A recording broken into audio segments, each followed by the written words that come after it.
Hi, welcome back to BESIG Online. I'm Mike Hogan, and this time I'm here with Bob Dignen. Hi. Hi Bob. You've been very active this weekend at the BESIG conference. Yep, 3 presentations in 2 days. 3 presentations in 2 days. It's just come to an end. You must be pretty tired. No, I'm on a high. It's been a good conference, interesting place to be.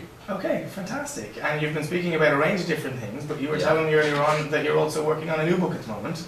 Yeah. What's it called? Communicating Internationally in English. It's going to be published by York Associates, Right. hopefully December this year. It's a little bit behind schedule, Okay. but worth the wait. Great, fantastic. Well, it's not long to wait now. For those of you out there, it's the end of November now, so it'll be out pretty soon. And so who's this book for? Okay, well, it's intended for our clients, the non-native speaker, the professional learning English to do work better internationally.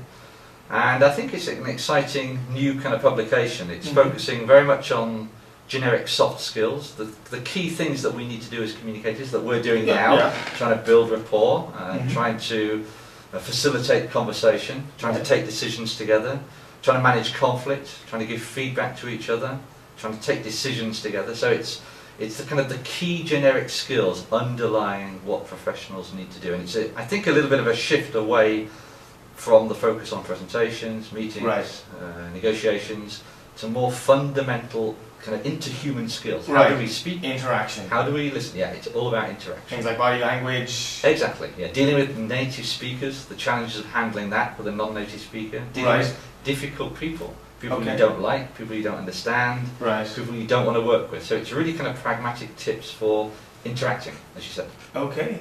And yeah, obviously it's aimed for the international business person. Yeah. Are there any tips or tricks or elements in there from an intercultural viewpoint? Yeah, I mean, when we communicate with anybody, we meet diversity. That diversity can be at the level of personality, it can be at the level of culture, it can be simply the fact that we're operating from different parts of the business. You're IT, and I'm sales and marketing. So it's about how you interact with somebody who's different to you. Right. How do you speak to them? How do you listen to them? How do you collaborate with them? It's the fundamental questions, and enabling people to think about strategies. Right. How to listen, how to speak, how to interact, and giving them the language guidance, some language ideas, but a little bit different. We're not prescriptive. We're not saying if you say this you're going to be successful. Right. We say to people, think about it. What do you want to say? How do you want to say it? Test it with the person, see what comes back. If you're successful, keep doing it. If you're not, change it. And have a learning loop about how you communicate. Okay, that sounds good. So it would kind of start the loop with reflection and self-awareness. Yeah, I mean, the loop starts, in fact, with reflection. What am I going to say to you? How am I going to say it? Then you test it, you say it, you look at what happens, you reflect again, and then if you need to adapt, you adapt. And it's interesting, most people don't think about that. They just speak, they just do it. And it's the reflective attitude, it's the strategic mindset, it's the sensitivity to who are you? How do I need to communicate with you to make you smile? And that, there you go. Well, there you go, see? I managed it, That sounds fantastic. Yeah, I mean, unfortunately, I think a lot of people are looking for do's and don'ts lists.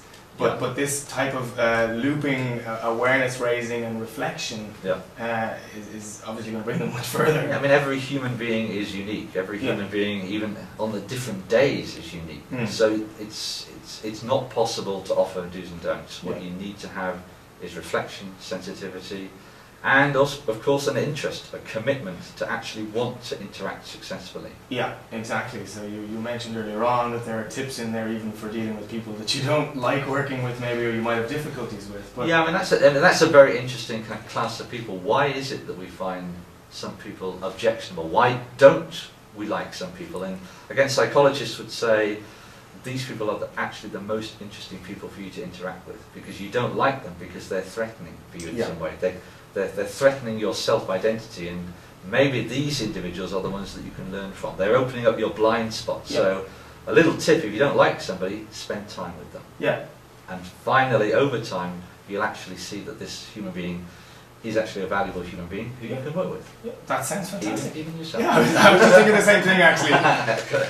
So that sounds really good. It sounds really interesting. Thanks a lot for telling us about it. Thank you. And that'll be available then through York Associates? Yeah, book is out in December through York Associates. So email me if you want to find out more, or just contact York Associates whenever you want. Fantastic. Well, thanks a lot, Bob. And thanks a lot to our viewers out there.